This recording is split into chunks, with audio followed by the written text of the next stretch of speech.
আজকে লাইলাতুল কদরের তৃতীয় রাত। এই রাতে আপনি যদি মাত্র 2 রাকাত নামাজ পড়তে পারেন তাহলে টানা 83 বছর 2 রাকাত নামাজ নিয়মিত পড়লে যে সওয়াব হবে সেই সওয়াবটা আল্লাহ তাআলা আপনাকে দিয়ে দেবে। কারণ আজকে 25শে রমাদান। আজকে আমরা জানবো লাইলাতুল কদরে নবীজি কোন দোয়াটা সবচেয়ে বেশি করতেন এবং কত রাকাত তিনি নামাজ পড়তেন এবং কিভাবে করে কোন সূরা দিয়ে নবীজি নামাজ পড়তেন এর বিস্তারিত আমরা জানবো। যেহেতু আমি লাইলাতুল কদর নিয়ে সিরিজ আকারে প্রথম, দ্বিতীয়, আজকে তৃতীয়, তাহলে মনে রাখতে হবে নবীজি সাল্লাল্লাহু আলাইহি সাল্লাম সর্বপ্রথম এই রাতে একটা দোয়া বেশি পড়তেন। যাদের দোয়াটা এখনও মুখস্থ হয় নাই তারা আমার সাথে দোয়াটা বারবার শুনে মুখস্থ করে নেবেন। আপনারা বলবেন, আল্লাহুম্মা ইন্নাকা আফুন তুহিব্বুল আফওয়া ফাফু আন্নি।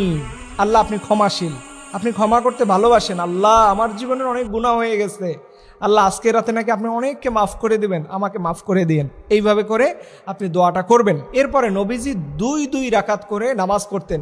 রাসূল সাল্লাল্লাহু আলাইহি সাল্লাম অনেক লম্বা সূরা দিয়ে নামাজ পড়তেন, বিশেষ করে সূরাতুল বাকারা, আল ইমরান। এই সূরাগুলো 200 আয়াতের অধিক হয়ে থাকে।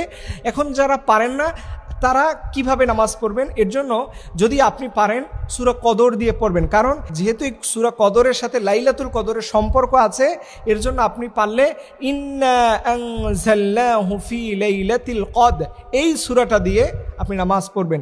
আর যদি এটা আপনার মুখস্থ না থাকে আপনি যে কোনো সূরা দিয়ে পড়তে পারেন, কোনো সমস্যা নাই। তবে মেহেরবানি করে 2 রাকাত নামাজটা পড়েন। এই 2 রাকাত নামাজ আপনার কখনো বিফলে যাবে না।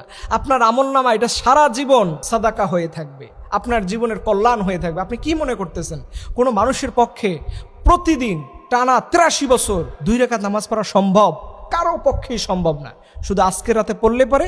আর আল্লাহ যদি আজকে লাইলাতুল কদর কবুল করে নেয় তাহলে এই সওয়াবটা 83 বছর আপনার আমলনামায় যুক্ত হবে।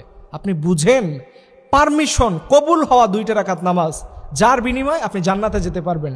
কারণ নবীজি বলছেন, ইন্না আউয়ালু মা ইউহাসাবু বিহিল আবদু বিস-সালাহ। আল্লাহ তাআলা কিয়ামতের দিনে সর্বপ্রথম নামাজের হিসাব হবে। এই নামাজের হিসাব যারা দিতে পারবে তারা জান্নাতে। আল্লাহ জান্নাতে বলবে আজকে একটা সেজদা দাও, যারাই সেজদা দিতে পারবে তারা জান্নাত। সো এই দিনটাকে কেউ মিস করেন না। ব্যস্ততা আপনার জীবনে থাকবে না। এই আজকেও মানুষ মারা যাচ্ছে, আপনি যদি মারা যান আপনার ব্যস্ততা শেষ, কিন্তু নামাজ আপনাকে পড়তে হবে।